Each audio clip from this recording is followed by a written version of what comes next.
वसुदेव सुतं देवं कंसचाणूरमर्दनं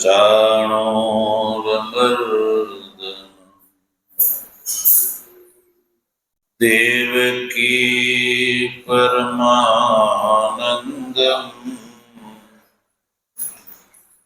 कृष्णं वन्दे जगद्गुरु। मूकं करोति वाचालं पङ्गुं लङ्घयते गिरिं यत्कृपातमहं वन्दे परमानन्दमाधवम् शङ्करं शङ्कराचार्यं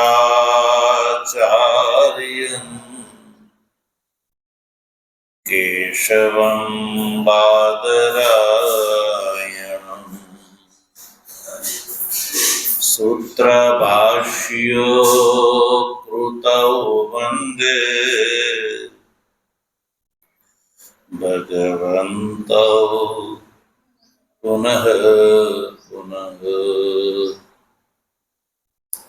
ईश्वरो गुरुरात्मेति मूर्तिभेद विभागिने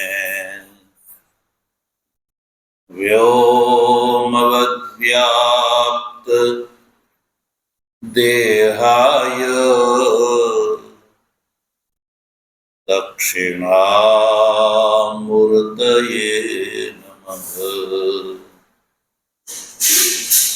ओम शांति शांति शांति।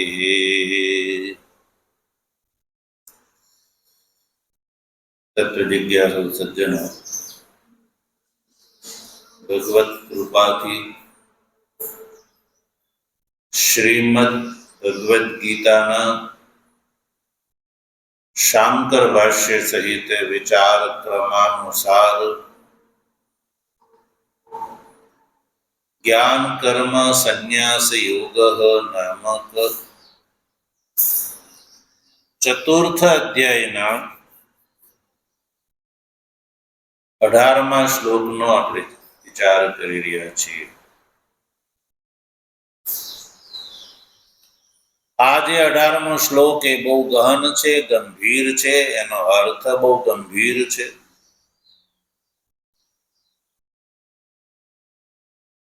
ભગવાન શ્રી કૃષ્ણ કર્મ અકર્મ અને વિકર્મનો તે વાસ્તવિક સ્વરૂપ છે એ બતાવે છે। કારણ કે કર્મ અકર્મ અને વિકર્મને સમજવામાં કવિઓ અત્ર મોહિતા એટલે મોટા મોટા બુદ્ધિમાન તાર્કિક પુરુષો જે છે એ પણ ભ્રાંતિમાં પડેલા જોવા મળે છે। એટલે ભગવાન શ્રી કૃષ્ણે અર્જુનને કહ્યું કે હે અર્જુન, કર્મ અકર્મ અને વિકર્મનું જે સાચું સ્વરૂપ છે એ હું તને બતાવું છું, જેથી કરીને તું આ અશુભ સંસારથી મુક્ત થઈ જઈશ।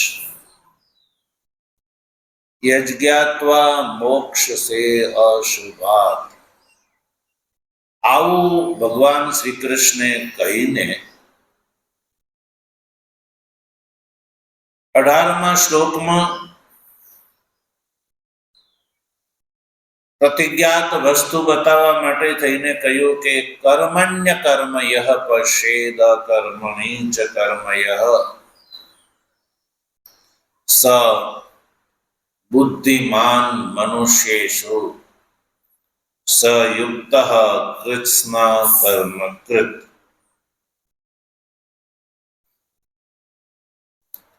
ભગવાને કહ્યું કે હે અર્જુન, કર્મની અંદર અકર્મનું જે દર્શન કરે છે,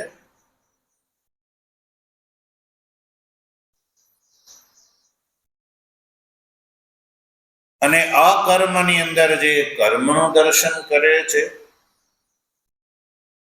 એ બુદ્ધિમાન છે, યુક્ત છે, અને સંપૂર્ણ કર્મ એ કરી ચૂક્યો છે. હવે એને કોઈ કર્મ કરવાનું શેષ રહેતું નથી. કર્મણી અકર્મ. નદીના કિનારે રહેલા જે વૃક્ષો છે, એ વૃક્ષોની અંદર નદીમાં જઈ રહેલી નૌકામાં બેઠેલા વ્યક્તિને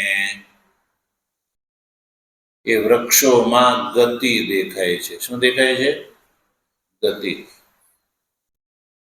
નૌકામાં બેઠેલા વ્યક્તિને નદી કિનારે રહેલા જે વૃક્ષો છે એની અંદર ગતિ દેખાય છે.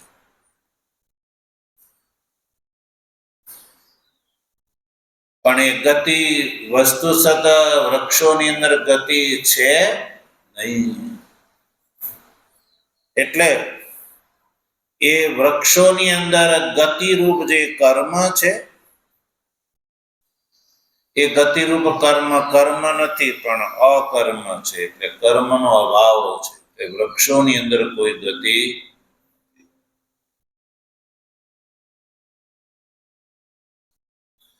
એ વૃક્ષોની અંદર જે અકર્મ એટલે ગતિનો અભાવ જે જોવે છે, તો એ યથાર્થ દ્રષ્ટા કે અયથાર્થ દ્રષ્ટા? બોલો.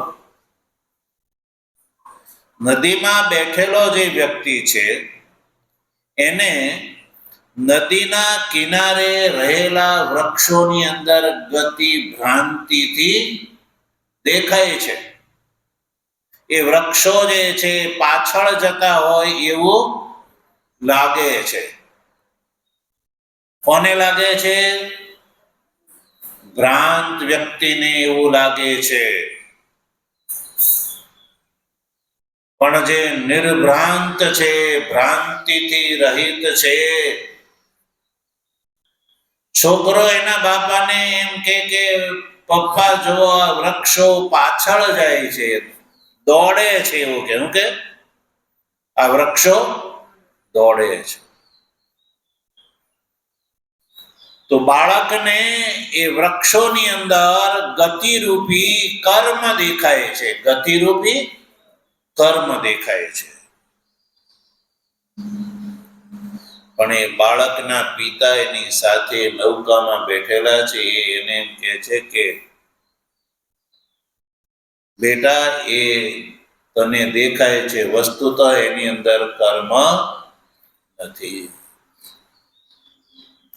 એટલે બાળકને એ વૃક્ષોની અંદર કર્મ દેખાય છે, ગતિરૂપી કર્મ દેખાય છે. પણ એના પિતાને એ કર્મની અંદર અકર્મ દેખાય છે. એના પિતા કહે છે કે બેટા, એ તને દેખાય છે પણ એની અંદર કોઈ કર્મ નથી. એટલે એના પિતાને એ બાળકની દ્રષ્ટિથી જે કર્મ છે એ કર્મની અંદર એના પિતાને ગતિના અભાવ રૂપી અકર્મ દેખાય છે. તો પિતાનું કહેવું સાચું કે બાળકનું કહેવું સાચું? બોલો, હું કહેશું પિતાનું કહેવું સાચું. કારણ કે બાળકને ભ્રાંતિથી કિનારે રહેલા વૃક્ષોની અંદર ગતિ રૂપી કર્મ દેખાય છે. પણ પિતા જે છે એને એ ભ્રાંતિ નથી. એટલે પિતા એવું કહે છે કે એ ગતિરૂપી કર્મ કર્મ નથી, પણ વસ્તુસત એ અકર્મ છે. કારણ કે એની અંદર ગતિનો અભાવ છે. વૃક્ષોની અંદર ગતિ સંભવ. એટલે એના પિતાને ગતિ અભાવ દેખાય છે. ગતિનો અભાવ એટલે અકર્મ. ગતિ એટલે કર્મ અને ગતિનો અભાવ એટલે અકર્મ.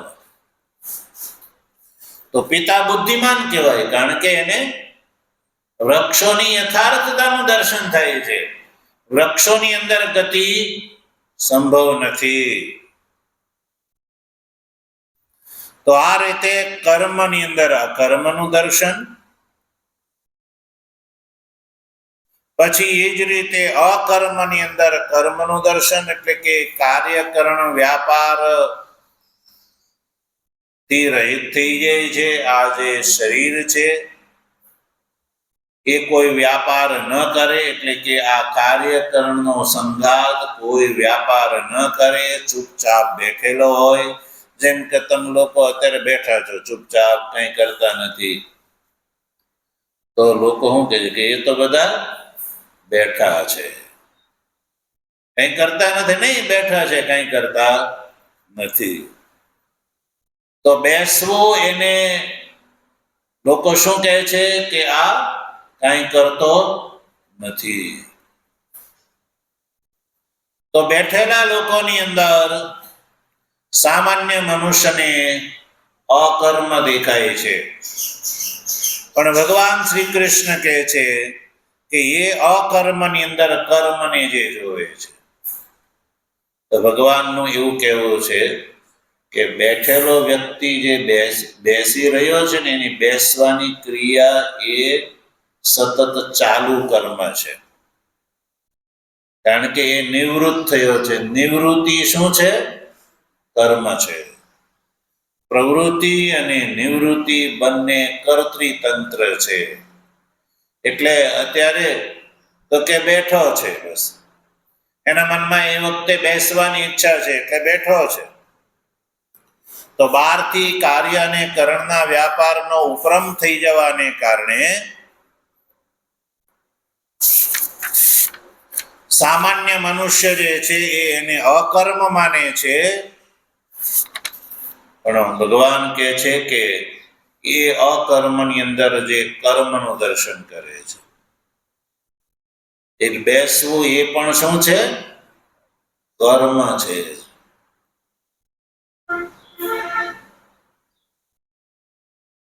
તો બેસવું એ પણ કર્મ છે. સામાન્ય મનુષ્યને પૂછો તો એમ કહે છે કે બધા બેઠા છે, કંઈ કરતા નથી.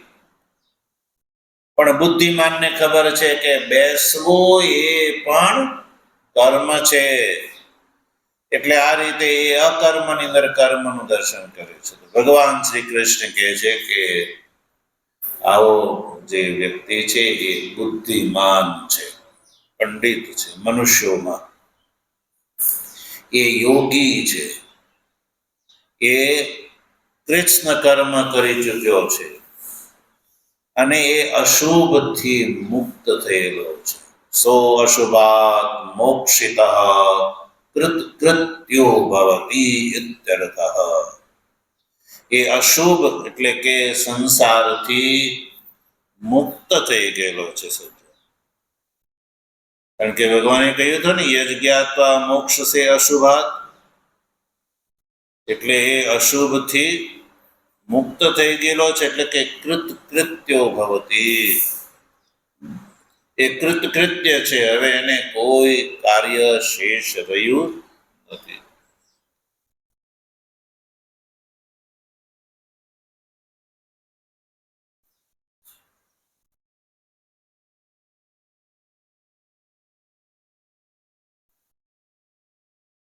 કારણ કે જે આત્માને અકર્મ જાણે છે, આત્માને અકર્મ જાણે છે, કારણ કે આત્માની અંદર કોઈ કર્મ સંભવ, એટલે આત્માને જે અકર્મ જાણે છે અને દેહાદિના વ્યાપારના ઉપરમને જે કર્મ જાણે છે, તો એ દેહાદી વ્યાપાર જે છે એ દેહાદી વ્યાપાર રૂપ જે તુષ્ણી રૂપી આસન રૂપ જે છે, એની અંદર કર્તવ્ય અભાવાદ, કોઈ કર્તવ્ય નથી. એટલે એ વ્યક્તિ કૃત્યત્વમ, એટલે જ્ઞાની જે છે એ કૃત્ય છે. એનાથી નક્કી થયું એ જે ચૂપચાપ બેઠો છે યા કોઈ વ્યાપાર કરે છે તો એ આત્મા નથી.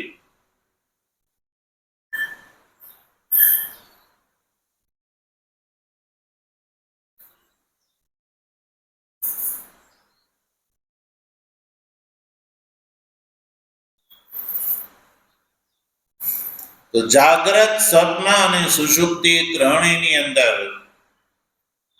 ક્રિયા છે એટલે એ આત્મા નથી. પણ તુરીય જે આત્મા છે, જે કુટસ્થ છે, આવા આત્મ તત્વને જાણવા વાળો જે ગુમાન છે એ મુક્ત છે. એને માટે શાસ્ત્રોમાં કહ્યું કે તરતી શોકમ આત્મવિદ બ્રહ્મવિદ બ્રહ્મેવ ભવતી ઇત્યાદિ. અને અહીંયા પણ ભગવાનના કયા પ્રમાણે અશુભાત મોક્ષ છે, અશુભથી જે છે મુક્ત થઈ જાય છે સજ્જન. તો આ રીતે ભગવાન શ્રી કૃષ્ણને જે અભિપ્રેત જે અર્થ છે એ અર્થનો ભગવાન ભાષ્યકારે બતાવી દીધો. એ અર્થ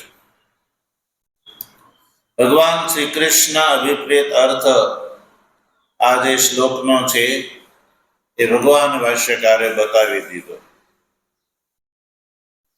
હવે આ જે શ્લોક છે એ ભગવાન શંકરાચાર્યજીની પૂર્વમાં એક આચાર્ય થયા વૃત્તિકાર. એ વૃત્તિકારે આ શ્લોકનો અર્થ જે છે એ અન્યથા કર્યો છે. વૃત્તિકારે આ શ્લોકનો અર્થ અન્યથા કર્યો છે. અન્યથા એટલે ઉલટી રીતે કર્યો છે, જે ભગવાન શ્રી કૃષ્ણ સંમત નથી. ભગવાન શ્રી કૃષ્ણએ અર્જુનને જે કહ્યું છે એ ભગવાનને સંમત એ અર્થ નથી.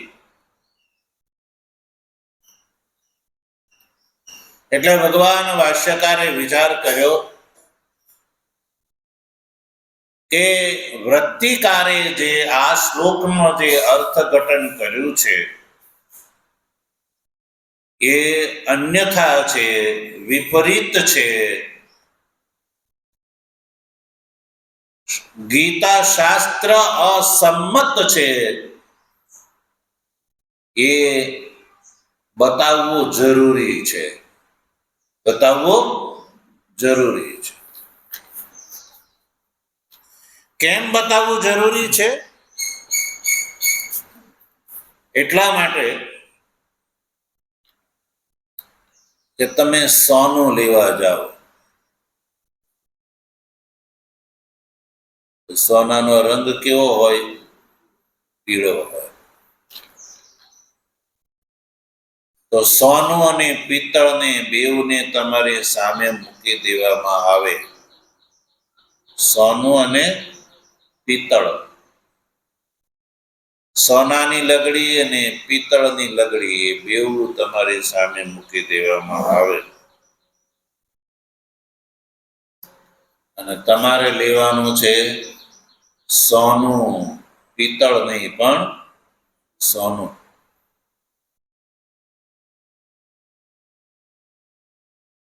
બેઉનું વજન એક સરખો છે, બેઉનો રંગ એક સરખો છે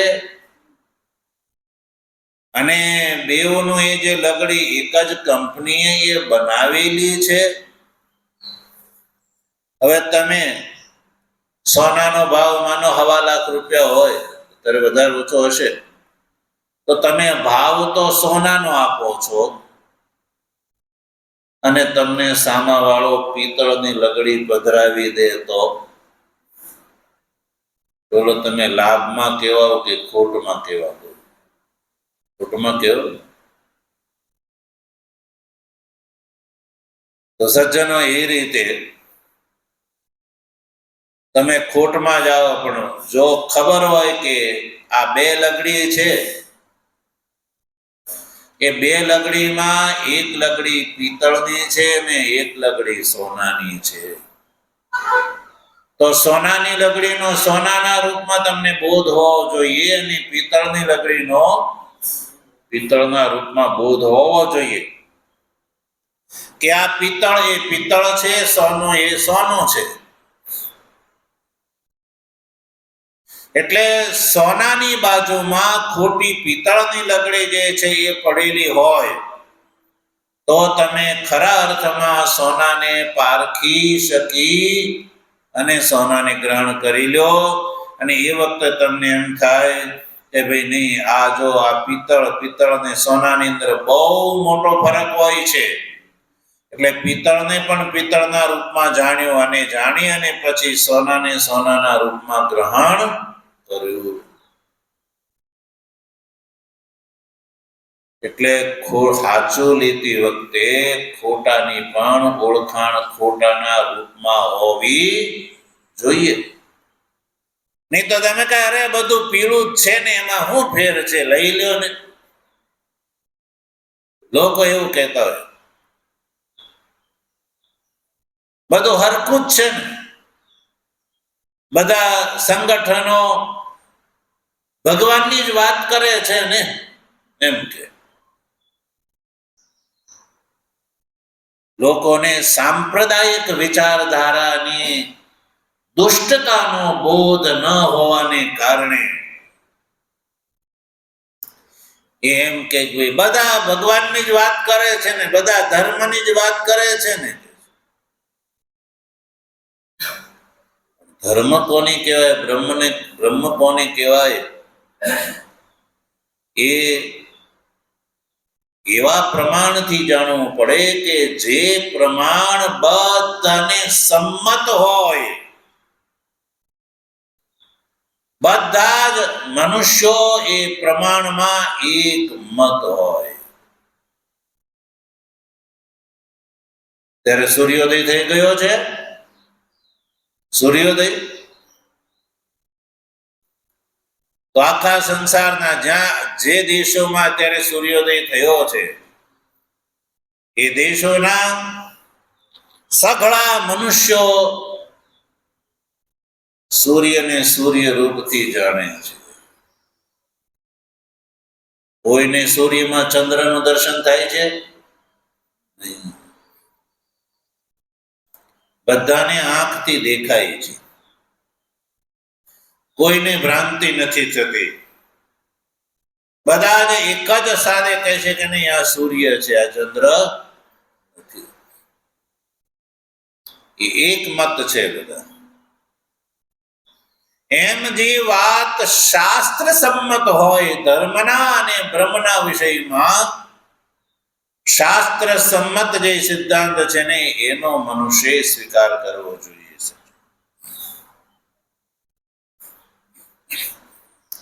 એટલે ભગવાન ભાષ્યકાર શાસ્ત્ર સંમત અર્થનું અહીંયા પ્રદર્શન કર્યું આ 18મા શ્લોકમાં. અને હવે આ જે શ્લોકનો જેને અન્યથા એટલે કે ભિન્ન અર્થ, ગલત અર્થ કર્યો છે એને પણ ભગવાન ભાષ્યકાર અહીંયા પ્રસ્તુત કરે છે. આ શ્લોકનો જેને ગલત યા વિપરીત અર્થ કર્યો છે, ગલત એટલે વિપરીત અર્થ જે કર્યો છે,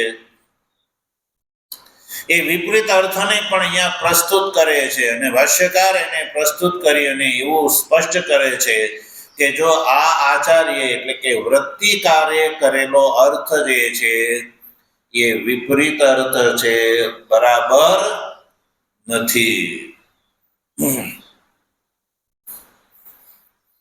ભગવાન ભાષ્યકાર વૃત્તિકારના મતનો પહેલા અહીંયા ઉત્થાપન કરે છે.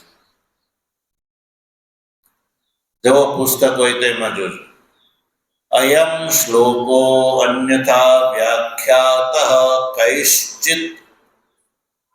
કૈશ્ચિત એટલે કોઈએ.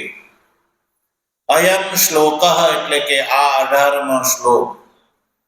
અન્યથા વ્યાખ્યાત, આ 18મા શ્લોકનું વ્યાખ્યાન કોઈ આચાર્યએ અન્યથા કર્યું છે. અન્યથા એટલે ગીતાના પ્રવાહપાતી અર્થથી ભિન્ન અર્થઘટન કર્યું છે. એ પણ જાણવા યોગ્ય છે.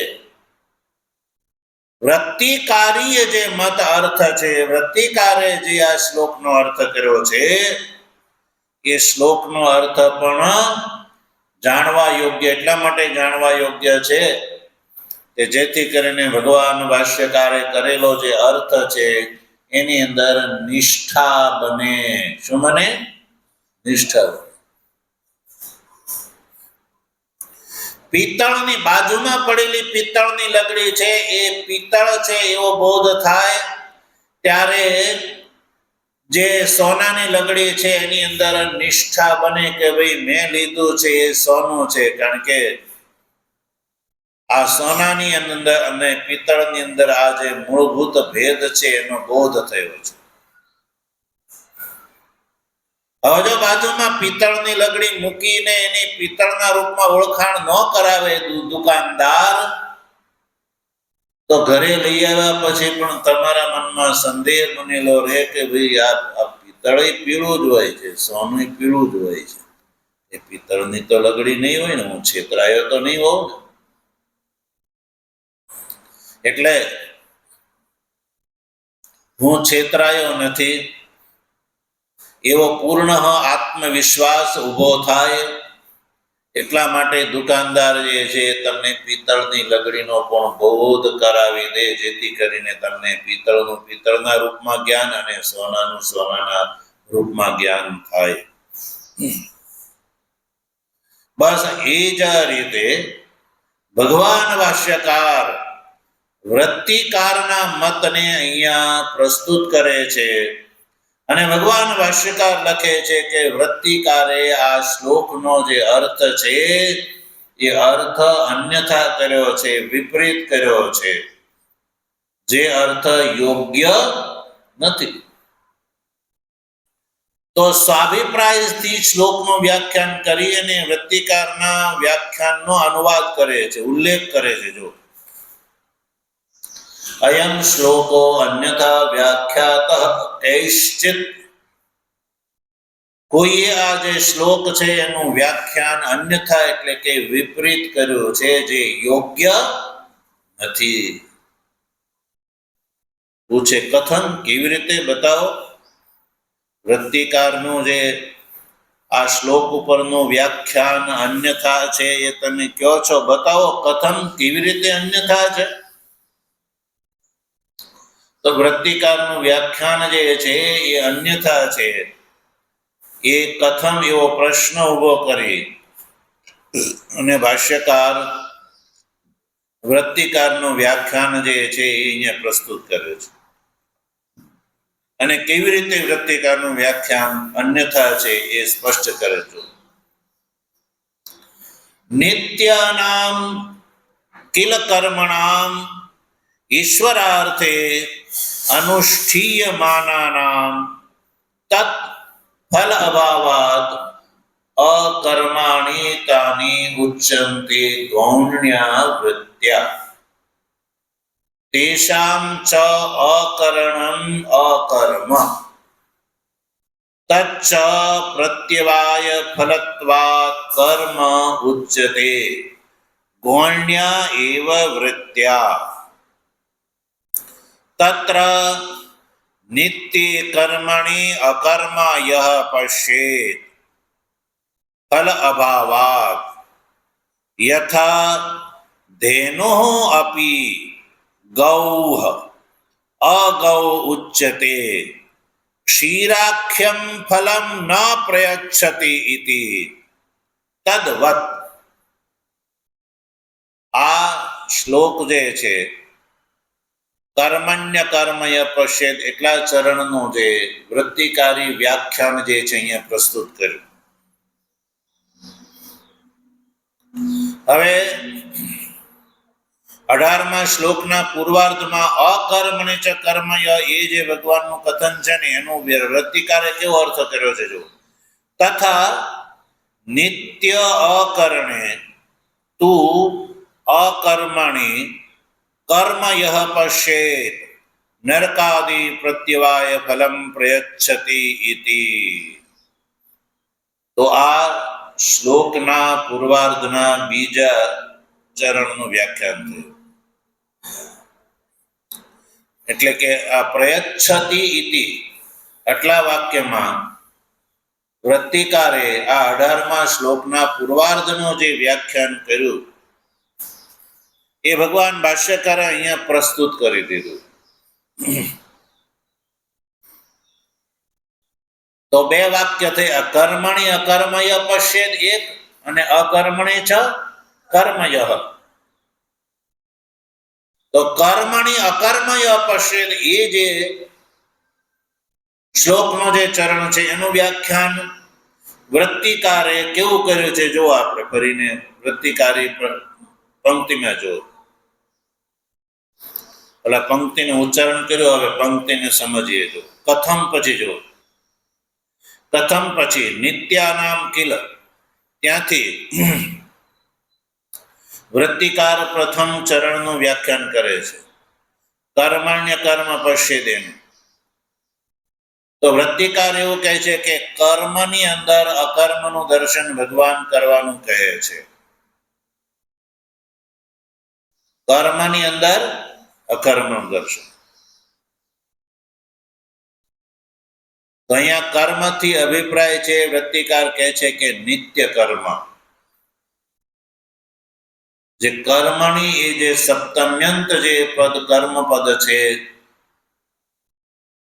એ કર્મનો અર્થ છે અહીંયા નિત્ય કર્મ. કેવા કર્મ? નિત્ય કર્મ. તો નિત્ય કર્મ જે છે એ નિત્યાનામ કિલ કર્મણામ ઈશ્વરાર્થે અનુષ્ઠીયમાનાનામ. કહે છે કે નિત્ય કર્મ જે છે એ ઈશ્વરાર્થ અનુષ્ઠીયમાન હોય. નિત્ય કર્મ ઈશ્વરના માટે અનુષ્ઠાન કરવામાં આવે.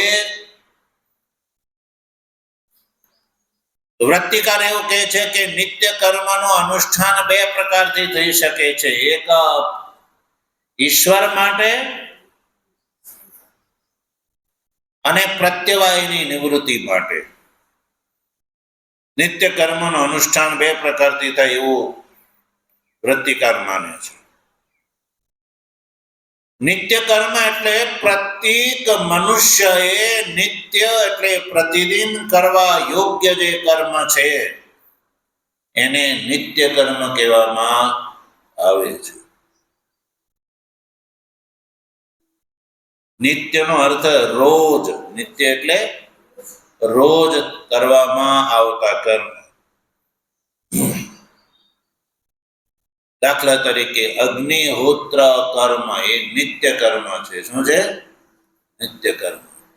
વૈદિક વેદના સંદર્ભમાં અગ્નિહોત્ર કર્મ જે છે એ નિત્ય કર્મ છે કે જે મનુષ્ય ગ્રહસ્થાશ્રમીએ પ્રતિદિન કરવા યોગ્ય છે. સવારે અને સાંજે. સવારે 2 આહુતિ અને સાંજે 2 આહુતિ એ નિત્ય કર્મ છે અગ્નિહોત્ર. તો આ જે નિત્ય કર્મ જે છે એ ઈશ્વરાર્થે અનુષ્ઠીયમાના નામ, ઈશ્વરના માટે અનુષ્ઠાન કરવામાં આવે એટલે કે ઈશ્વર પ્રસન્ન થાય એ દ્રષ્ટિથી કરવામાં આવે તો એ નિત્ય કર્મ નથી રહેતું, બલ્કિ એ અકર્મ કહેવાય છે. કેમ? તત ફલ અભાવાત. વૃત્તિકાર એવું માને છે કે નિત્ય કર્મનું કોઈ ફળ હોતું નથી. વૃત્તિકાર અને પૂર્વ મીમાંસક એ બંનેનો સિદ્ધાંત એવો છે એ કહે છે કે નિત્ય કર્મ જે છે એ મનુષ્યએ નિત્ય રોજ કરવો જોઈએ અને કહે છે કે એનું કોઈ ફળ નથી હોતું. તત્ફલાભાવાત. નિત્ય કર્મનું ફળ નથી. એટલે ફળ ન હોવાથી તાની અકર્માણી ઉચ્ચંતે. તાની એટલે કે નિત્ય કર્માણી અકર્માણી ઉચ્ચંતે. ગૌણ્યા વૃત્ત્યા. કેવી વૃત્તિથી? ગુણ વૃત્તિથી. ગુણ વૃત્તિથી નિત્ય કર્મ કર્મ હોવા છતાં એ અકર્મ એને કહેવામાં આવે છે. કેમ? ગૌણી વૃત્તિથી. ગૌણી એટલે ગુણકૃત દ્રષ્ટિથી, ગૌણ વૃત્તિથી, ગૌણ દ્રષ્ટિથી. આ ગૌણ દ્રષ્ટિ શું હશે? ગુણને જોઈને જે દર્શન કરવામાં આવે એને કહેવામાં આવે ગૌણી વૃત્તિ. જેવી રીતે સજ્જનો, સિંહો માણવકમ. આ વિદ્યાર્થી જે છે એ સિંહ જેવો છે. કેવો છે? સિંહ જેવો છે. વિદ્યાર્થી સિંહ જેવો છે. વિદ્યાર્થીને સિંહ જેવો કેમ કયો ભાઈ? વિદ્યાર્થી તો વિદ્યાર્થી છે, એ મનુષ્ય શરીરધારી છે, અને સિંહ તો પશુ કહેવાય.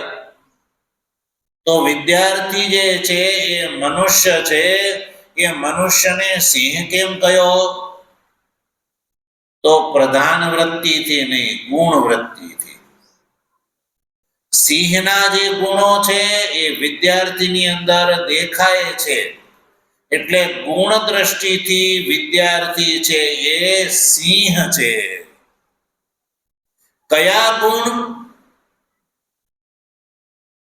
તો કયું? ક્રૌર્ય અને શૌર્ય ગુણ. કયા કયા ગુણ? ક્રૌર્ય અને શૌર્ય. આ બે ગુણ સિંહની અંદર હોય છે.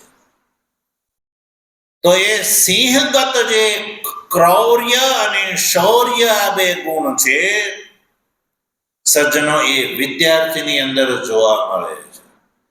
વિદ્યાર્થી પણ ક્રૌર્ય અને શૌર્ય આ બે ગુણથી સંપન્ન હોય તો કહેવામાં આવે કે આ વિદ્યાર્થી સિંહ છે. કારણ કે સિંહના ગુણો એની અંદર ઘટે છે, એટલે આ વિદ્યાર્થી સિંહ છે. તો વિદ્યાર્થી સિંહ છે એવું એને ગૌણી વૃત્તિથી કયું કહેવાય, મુખ્ય વૃત્તિથી નહીં. કારણ કે મુખ્ય વૃત્તિથી તો એ મનુષ્ય છે, પણ ગૌણી વૃત્તિથી એ સિંહ છે. સજ્જનો, એમ નિત્ય કર્મ જે છે એ મુખ્ય વૃત્તિથી તો કર્મ છે, પણ ગૌણી વૃત્તિથી એ અકર્મ છે. કારણ કે નિત્ય કર્મનું કોઈ ફળ હોતું નથી, એટલે ફળના અભાવ રૂપ જે ગૌણી વૃત્તિ છે એ ગૌણી વૃત્તિના કારણે નિત્ય કર્મ અકર્મ છે. કે જેમ અકર્મનું કોઈ ફળ નથી હોતું, એમ નિત્ય કર્મનું પણ કોઈ ફળ નથી. તો એ ફળના અભાવ રૂપ જે ગૌણી વૃત્તિ છે એ ગૌણી વૃત્તિથી નિત્ય કર્મ જે છે એ અકર્મ છે. એટલે તેષામ ચ અકરણમ અકર્મ. એટલે સજ્જનો, જે નિત્ય કર્મ છે એ ગૌણી વૃત્તિથી એની અંદર ફળનો અભાવ હોવાથી એ નિત્ય કર્મ જે છે એ કર્મ હોવા છતાં પણ એને અકર્મ જોવું. એ કર્મની અંદર અકર્મનું દર્શન, આવો અર્થ આવૃત્તિકારે કર્યો છે. એ નિત્ય કર્મની અંદર ફળનો અભાવ હોવાથી એને હું સમજવું? અકર્મ સમજવું. પછી બીજું, અકર્મની અંદર કર્મનું દર્શન. તો તેષામ ચ અકરણમ અકર્મ. હવે અકર્મની અંદર કર્મનું દર્શન એટલે નિત્ય કર્મનું અનુષ્ઠાન ન કરવું. કોઈ નિત્ય કર્મનું અનુષ્ઠાન ન કરે સજ્જનો, તો એ નિત્ય કર્મનું અકરણમ જે છે એ અકર્મ છે. તેષામ ચ અકરણમ અકર્મ એટલે નિત્ય કર્મનું અનુષ્ઠાન ન કરવું એ સામાન્યતઃ અકર્મ છે, તો આ અકર્મની અંદર કર્મનું દર્શન, નિત્ય કર્મના નહીં કરવા રૂપ અકર્મની અંદર કર્મનું દર્શન, એ કેવી રીતે? તો કહ્યું કે તચ્છ પ્રત્યવાય ફલત્વાદ, નિત્ય કર્મનું ન કરવું, અનુષ્ઠાન ન કરવું એટલે નિત્ય કર્મનું ન કરવું, એ નહીં કરવાથી પ્રત્યવાય રૂપ ફળ પ્રાપ્ત થાય છે. પ્રત્યવાય એટલે દોષ રૂપ ફળ પ્રાપ્ત થાય છે. એટલે નહીં કરવાથી પ્રત્યવાય રૂપ ફળ પ્રાપ્ત થાય છે, એટલે એ કર્મ છે. નિત્ય કર્મનું ન કરવું એ કર્મ છે. એટલે અકર્મની અંદર કર્મનું દર્શન, પ્રત્યવાય રૂપ ફળ હોવાથી, નહીં કરવાથી પ્રત્યવાય ફળ રૂપ ઉત્પન્ન થાય છે. એટલે એ અકર્મ ફલવાન હોવાના કારણે એને કર્મ જોવું, ગૌણી વૃત્તિથી, એ પણ ગૌણી વૃત્તિથી. આવું કોણ કહે છે? વૃત્તિકાર કહે છે. એ કે નિત્ય કર્મ નહીં કરવાથી પ્રત્યવાયની પ્રાપ્તિ થાય છે, એટલે પ્રત્યવાય રૂપ ફળ જે છે હોવાના કારણે એ કર્મ છે, ગૌણી વૃત્તિથી. એટલે આ રીતે એ અર્થ કરીને કહે છે કે આમ નિત્ય કર્મણી અકર્મય પશ્યેત, નિત્ય કર્મની અંદર કોઈ એનું ફળ ન હોવાથી નિત્ય કર્મની અંદર અકર્મ જે જોવે છે, અને અકર્મ એટલે કે નિત્ય કર્મનું ન કરવું અને નહીં કરવાથી પ્રત્યવાય ફળરૂપ પ્રાપ્ત થાય છે. એટલે નિત્ય કર્મના નહીં કરવું રૂપ જે અકર્મ છે એની અંદર કર્મને જે જોવે છે, કર્મય પશ્યેત, આવો અર્થ વૃત્તિકારનો છે. વૃત્તિકાર કહે છે કે નિત્ય કર્મ કરવાથી એનું કોઈ ફળ નથી, એટલે એ અકર્મ છે, એને અકર્મ માનવું જોઈએ. નિત્ય કર્મ કરવાથી કોઈ ફળ નથી, એટલે એને અકર્મ માનવું જોઈએ, એવું વૃત્તિકાર ભગવાનના કથનનો અભિપ્રાય બતાવે છે. અને દ્રષ્ટાંતથી કહે છે, યથા ધેનુઃ અપી ગૌ અગૌ ઉચ્યતે. જો ગાય છે ને, ગાય, એ ગાય અગાય છે. ક્યારે? તો કહ્યું ક્ષીરાખ્યમ ફલમ ન પ્રયચ્છતિ. જો દૂધ ન દેતી હોય તો એ કહે ભાઈ આ ગાય છે, પણ એ ગાયમાં કઈ લેવાનું, એ ગાય છે જ નહીં. કેમ? કારણ કે દૂધ જ નથી આપતી. ગાય જે છે એ ગાય હોવા છતાં પણ જો દૂધ ન આપતી હોય તો આપણે એને ગૌણી વૃત્તિથી શું કહીશું? એ ગાય છે જ નહીં. પણ પિંડ તો ગાયનું છે, પણ છતાં ગૌણી વૃત્તિથી દૂધ નહીં આપવાના કારણે આપણે એને કહી દઈએ કે એ ગાય ખાલી દેખાવાની ગાય છે, વસ્તુ તો ગાય નથી, કારણ કે દૂધ આપતી નથી. તો ગાય હોવા છતાં આપણે એને અગાય કહીએ છીએ.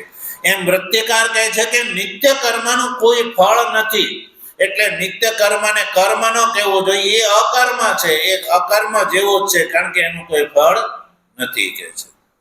એટલે નિત્ય કર્મને અકર્મ જોવું છે.